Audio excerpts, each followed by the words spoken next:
Hello, my name is Sven. I'm coming in here via the EU program on long COVID, and I was asked for ESPA, the European Federation of the 1,400 medical spas that we have in Europe, and I was asked to explain and show a little bit how what medical spas actually look like. In more than, let me just quickly go to our landing page. Okay. Yeah, this is my page here on post-corona treatment. So we are specialized actually in treating syndrome patients already for decades, sometimes hundreds of years. And so, of course, all these long COVID patients, they also found their way to our medical spas. Medical spas are, the treatments are always supervised by doctors. We're often connected to hospitals, by the way. Typically treatments of 2-3 weeks. Here our landing page shows you most countries know medical spas. Where are we? Here, voila. So in most EU countries, 21 countries, medical spas are known and are paid back by the Mutualité in the Reha in Germany, the Les Thermes en France, in France. Here you see we are in a lot of EU programs as well, because we offer for researchers also a place where they can, we have medical staff, so we understand what they are asking, what they are trying to research, what we have to measure, and we can bring patients who are in a much more relaxed situation than in a hospital research environment, for example. You see that some places, they are very old, they are in the middle of nowhere. There is some that have also another revenue stream. They have for the whole family, fund for the whole family during the holiday season, because that's of course also a very important revenue stream. Next to our normal revenue stream, which is really treating patients, so we have contracts with the ministries of health, the health insurance companies in every country, to deliver so many thousands of treatment days and patient days in the country. You see that here, these medical spas, they are typically built on geological strange phenomenological constellations where there is hot mud, hot oils, hot muddy oils, hot waters coming out of the rocks, hot fumes, loaded with mineral waters, loaded because they're warm and so forth, loaded with minerals. And these minerals, they have been used for centuries to treat syndrome diseases, because then, for example, the gut biome in your belly has been disturbed, so the microbes can't extract vitamins and minerals anymore to help with your healing process. In the LongCovid program, we just had a major breakthrough in April 2023. When we were reminded of reactivation of herpes viruses by a secondary infection. So all the vertebrates have herpes viruses. And they were useful 200 million years ago for transferring genes and masking genes and passing on genes from one to another.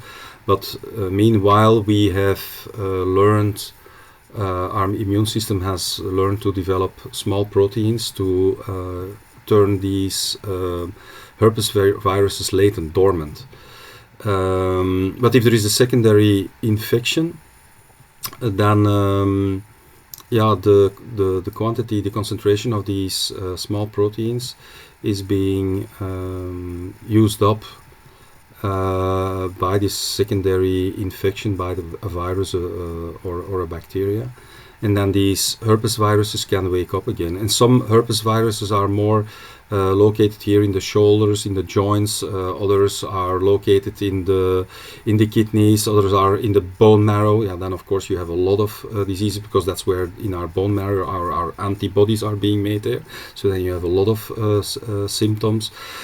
Some herpes viruses are located more in the heart region. Then you have that set of symptoms, and like that we have learned to detect clusters in the 200 plus symptoms through which long COVID can manifest itself. But we understand that there are clusters, and there is also some herpes viruses typically in the brain, and we have the impression that there is about 85% of not only long COVID patients who suffer from that, and then but also the other syndrome patients.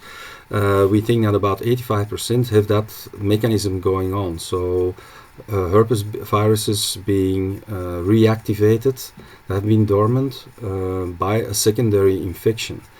And that's why you have these syndromes. In long COVID, more than 200 syndromes. We also see that a lot of our long COVID patients, so since 2020, we see that there is an uptick in these kind of syndromes, chronic fatigue syndrome, Lyme disease, fibromyalgia syndrome, 2% men, 3% women who have fibromyalgia, Epstein-Barr, that is a herpes virus syndrome, by the way, POTS. That's a heart rhythm dysfunction going wild, people waking up in the middle of the night when they are sleeping, and the heart rate should be really calm, but then all of a sudden the heart starts to beat like wild. Also syndromes, miscoordination of the monthly cycle of women, or a very heavy cycle, or even the male variants, or incontinence, etc. And so you notice that everything, there is a tick up there. And we think it's all misdiagnosed long COVID syndrome patients, or that it is this reactivation of these herpes viruses that's going on, and that also infects the enterobacteria in your gut.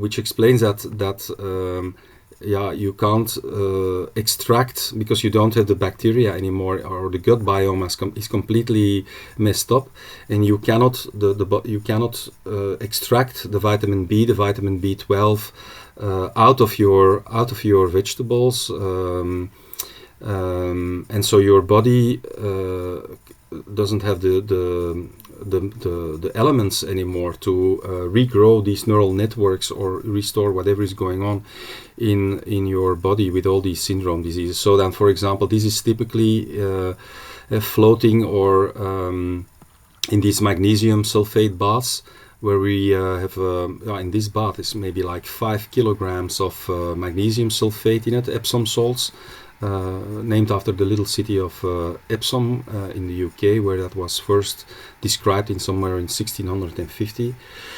50s, and so we really push magnesium through the skin of the patient, and then you really see that after it's really spectacular. You see that all of a sudden the brain and the body has enough. It's more than I think more than 300 biochemical pathways that need magnesium.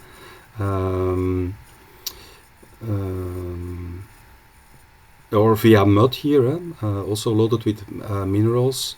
And here you see a combination of individual therapy, ergotherapy, guided ergotherapy to focus for 2-3 weeks. That's all it takes to regrow these neural networks in your brain. But without that, everything, you can't bring patients to the next phase in physiotherapy. So otherwise you push them, if you do physiotherapy too quickly, you push them completely out of balance. And here, collaborating with our colleagues all over the Silk Roads, from where the sun rises in Asia to here in the West where the sun settles. They have this a lot, giving the body time to heal, energy flows. For example, there, if you have an organ transplant, for example, there is no way that you're being sent home just like that. No, you first have to go through some, for example, an Ayurvedic revalidation center, where again for 1 week you are together with a lot of patients, all through the same, needing the same thing, giving the brain time to adapt to, for example, a new organ, regrowing neural networks, adapting the body and the brain, and you have a lot less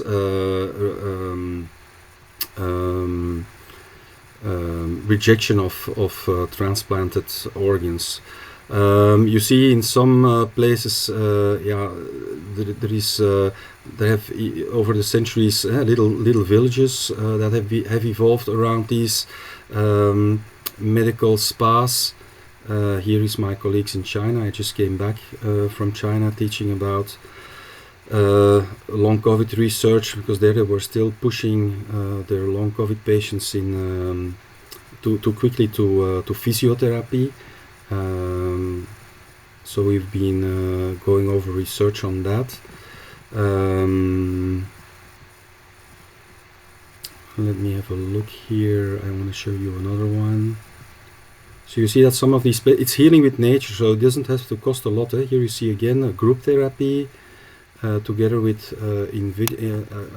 alternated with individual therapies. And my colleagues from the Ayurvedic here, for example. So there is really a difficulty to get personnel, of course, in these remote places. So this is a team that proposes to come over for a week, for example, and they are really everything that is Ayurvedic treatment. So these ladies, they come from that region around India, where they really know. And it's normal over there, giving the body time, the body and the brain time to heal. So this is here again loaded with, you see the fumes coming out of these waters. Very remote places here, group therapy, so people can talk with each other. Here again, something came out of is coming out of the soil here, and there is a whole medical spa developed around it, and this is probably then the town that has evolved.